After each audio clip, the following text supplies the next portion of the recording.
यह तो सभी जानते हैं कि महाभारत के युद्ध में सबसे शक्तिशाली योद्धा कोई थे तो वह कर्ण और अश्वत्थामा थे। लेकिन कवच और कुंडल उतर जाने के बाद भी कर्ण इतने शक्तिशाली थे कि वे अर्जुन के रथ को एक ही बाण में हवा में उड़ा देते। लेकिन ऐसा हो नहीं सका। दरअसल युद्ध में एक दिन कर्ण और अर्जुन आमने सामने थे।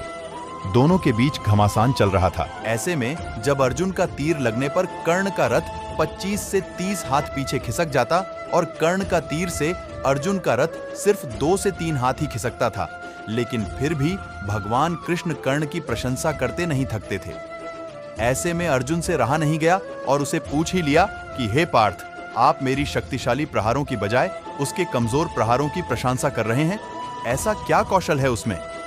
तब भगवान कृष्ण मुस्कुराकर बोले, अर्जुन, तुम्हारे रथ की रक्षा के लिए ध्वज पर स्वयं हनुमान जी, पहियों पर शेषनाग और सारथी के रूप में मैं स्वयं नारायण विराजमान हूं।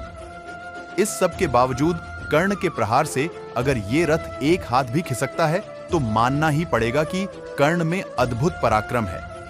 ऐसे में उसकी प्रशंसा तो बनती ही है। कहते हैं युद्ध समाप्त होने के बाद जैसे ही भगवान कृष्ण रथ से उतरे, रथ स्वतः ही भस्म हो गया। वो तो कर्ण के प्रहार से कब का भस्म हो चुका था, पर नारायण विराजे थे इसलिए चलता रहा। ये देख अर्जुन का सारा घमंड चूर चूर हो गया। आपको मेरा वीडियो कैसा लगा? लाइक और सब्सक्राइब करें।